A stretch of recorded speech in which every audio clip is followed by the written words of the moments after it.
Good morning. The first encounter with this started really in June of last year.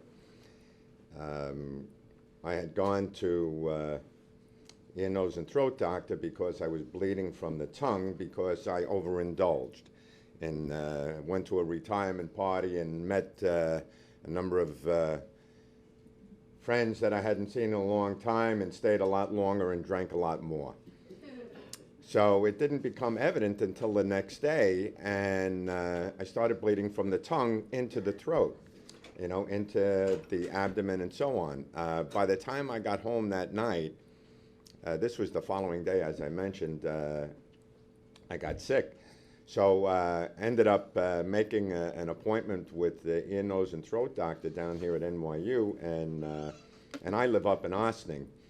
And, as the saying goes, you get what you pay for. So I went to see the doctor, and he said he thought it was acid reflux causing the irritation because of the overindulgence.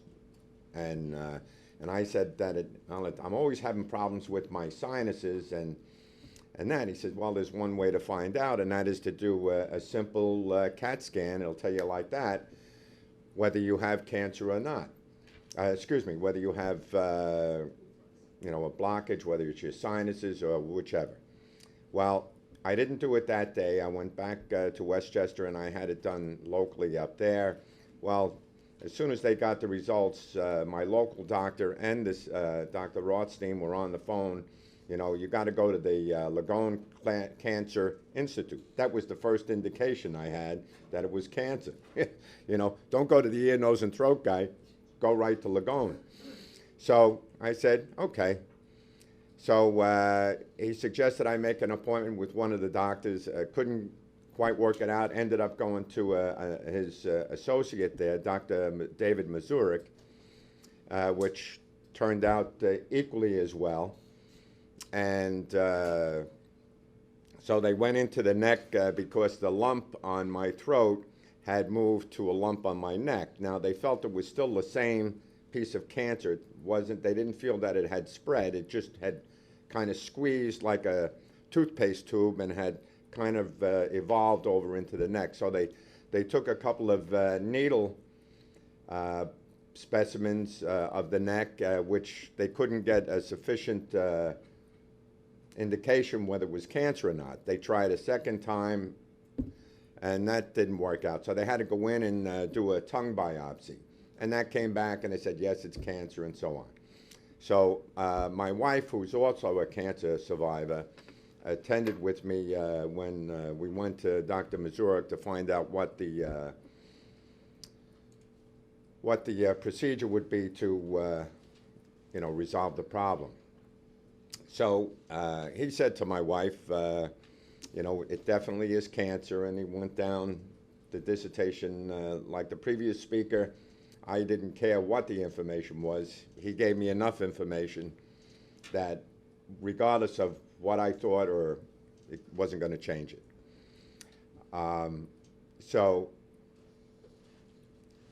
His course of therapy would be that it would go in front of the tumor board for them to review and recommend, accept, or reject his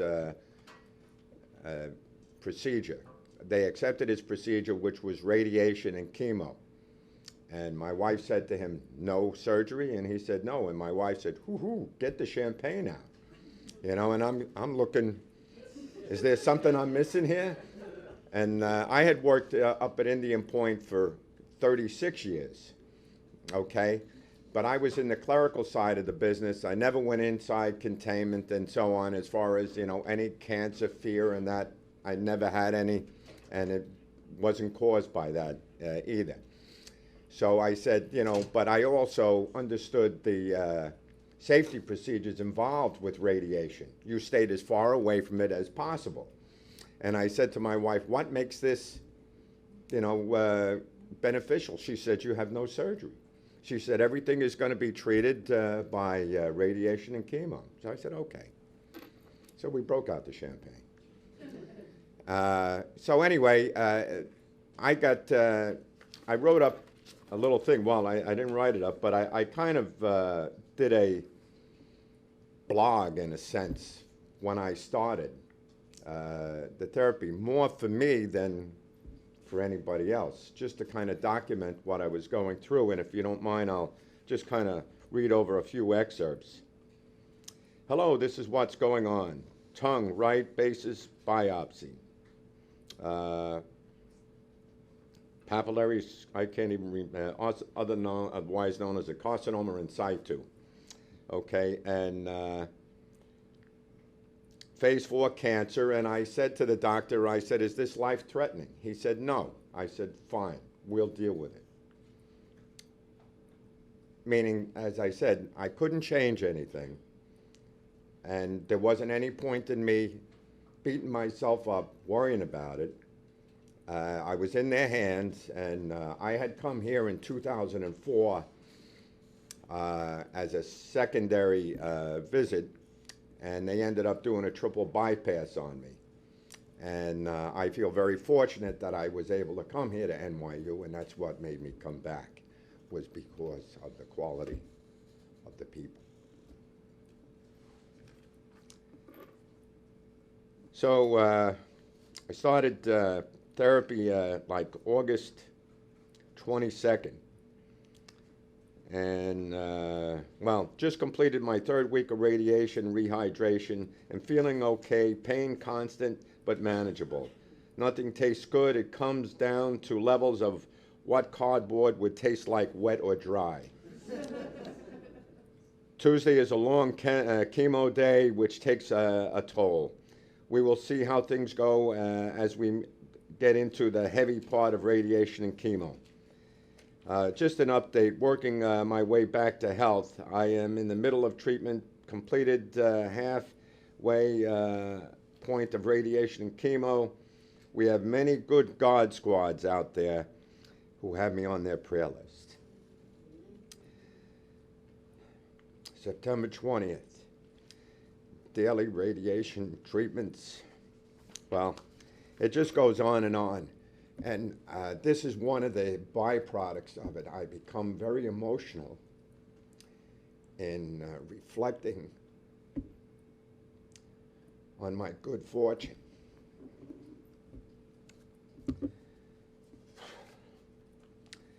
Two things that I had in my mind was, one, to beat the cancer, the second, to lose 70 pounds. And that became my primary, because the cancer I had written off. I had written it off that it was not life-threatening, therefore it was going to be done. The weight loss, on the other hand, was a different factor. So they were after me. I lost 37 pounds, I think, in a couple of weeks. Food became secondary. I was 240 pounds. I love to eat. I would kill for a bagel and butter, a Brooklyn bagel and butter. And the carbohydrates, urges that I had, just absolutely incredible. Well, going through the process there, the no urge to eat, none, zero. So my recommendation would be a feeding tube. I said no. I didn't want to have something sticking in me. I hate needles. I would say definitely get a feeding tube. Second was all the needles that I had, every day, multiple. I would have elected to get a stent so that they could just hook up intravenous, no needles. You get everything that way. So you get the one surgical procedure for the feeding tube, the one surgical procedure for the intravenous flow. Eliminates so many times that they stuck me and missed the veins, because the veins just disappear. So those are a few things. The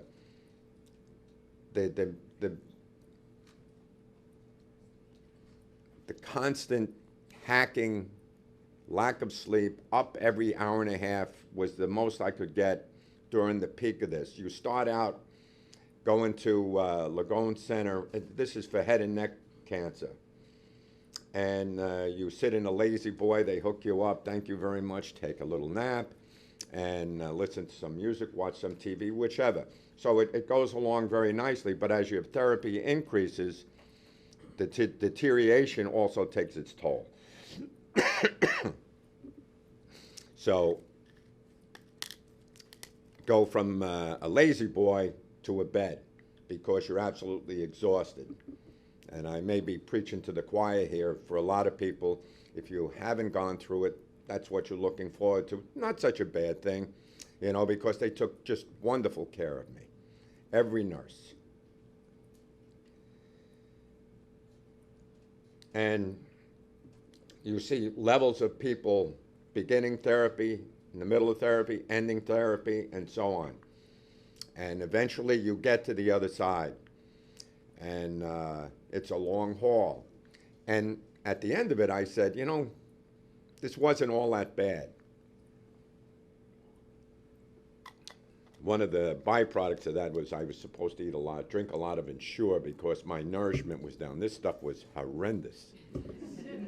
I gagged on every, everything I put in my mouth turned to foam. I looked like an Alka-Seltzer commercial, you know.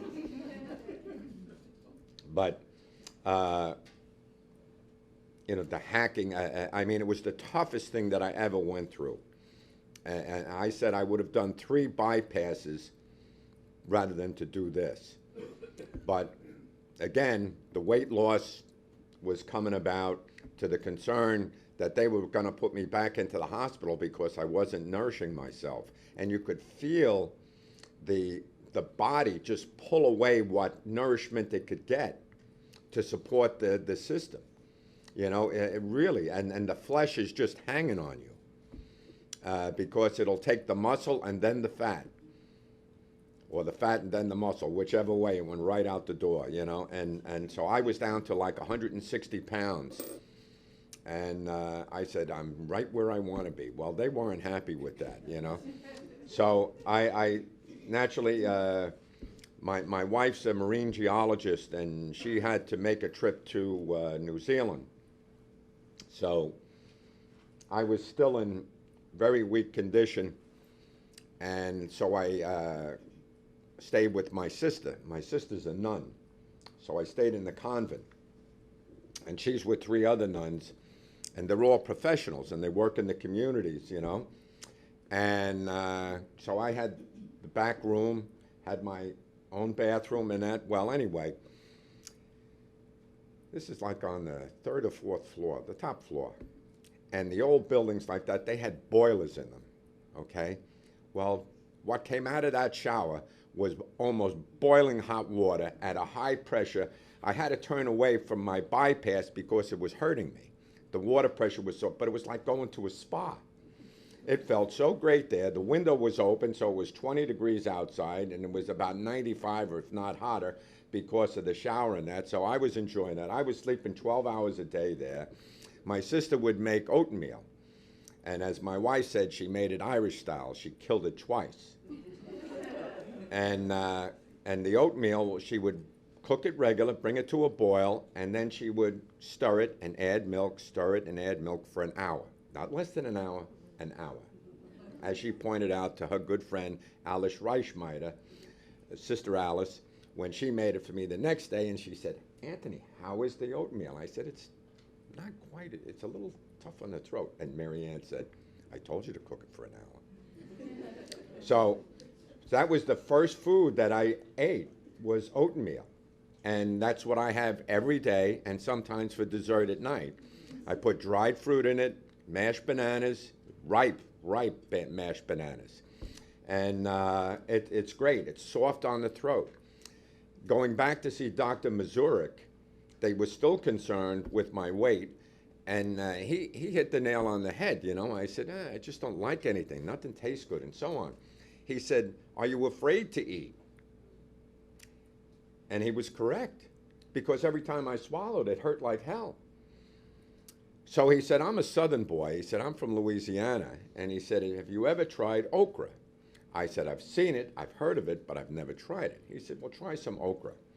So I went home, got a pound of okra, got a raw chicken, some bouillon, and I made up, I chopped up the okra, put it in, chopped up the chicken, put it in the pot, made a boiling chicken soup, drained everything, separated the chicken.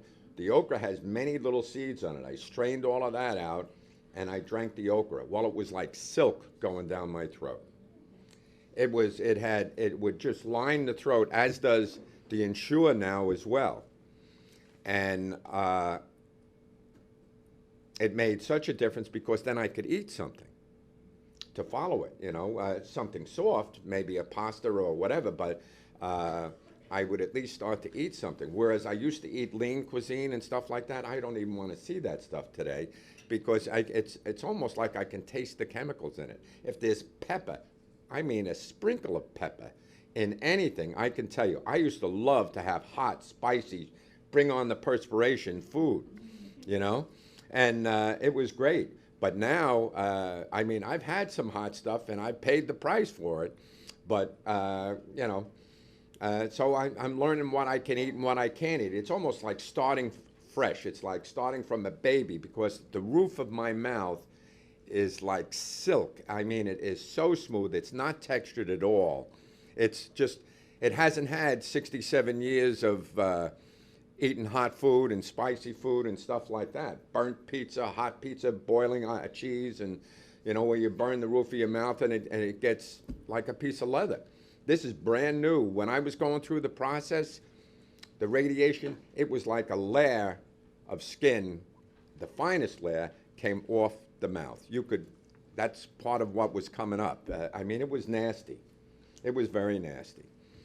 But again, I was very, very fortunate. And one of the things, let me see, I wrote some notes from the first speaker. You reminded me of, I'm my mother's son.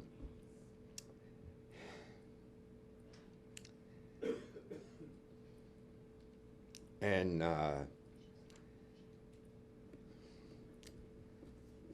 excuse me, the glass was always half full. It was never half empty. And I was fortunate that I had that sense about me. That's the way I looked at things. We can always go back, but we're only going forward. And obesity, 240 pounds, I was there. Smoker, thank you very much, 30 years. Drinking, I don't even crave for a beer now. It's awful. You know, but one day, could be a year, could be 10 years, I'm going to have my cognac, I'm going to have a cigar, and I don't have a problem. In the beginning, when it started, they said to me, no alcohol. I said, okay. So I drank.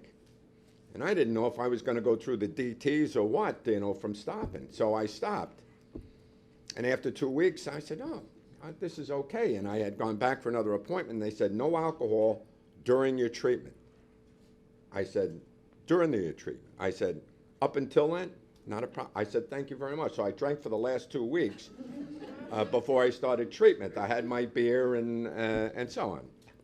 You know, not crazy. But you know, it's part of life, and you make your adjustments, and you prepare for what's coming, and you get good people. If there's anything you do, you get good people. And that's why we're all here. The emails that I sent out, my wife is from Argentina. And the Argentines replied to my wife, and they said, we don't talk about cancer down here. You know, they don't discuss it and that. And here's Uncle Tony sending out a blog, an email on what's the status, and boy, does this suck. We're going through some horrendous times right now, and it's put it all out there. So that was good for me. I can't tell you how many people, associates, had me in their prayer groups, their good thoughts, their well wishes, and like I said, I had that thought there to lose 70 pounds. And the 70 pounds I wanted to lose was because I wanted to be able to fit into my dress blue uniform. And 2 weeks ago, I went to an event in my dress blues. And I only had one problem. I had sent out and got all of the appointments that I was missing on the uniform that I had given away, the Marine Corps emblem, the cover, and so on. Thank you. And I couldn't get the top class closed. So the event that I went to was a fundraiser. And my buddy who was running it, Jack Doherty, says, "Oh, I'm going to make a lot of money off of you tonight.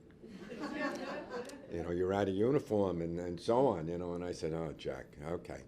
So I fussed with this thing. I finally got it closed after about 10 minutes. And I said, "Jack, if for any reason during the proceedings tonight you see me laying on the floor, don't even bother to call 911. Just get a sharp knife and cut this thing because I'm choking to death."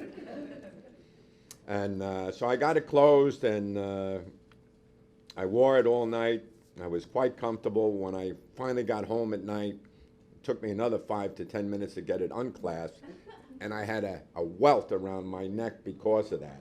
But it was well worth it. So after 40 years, I was able to fit into my Marine Corps dress blues, and I was so proud. And just very, very fortunate to where I am today and to be asked to speak. Thank you very much.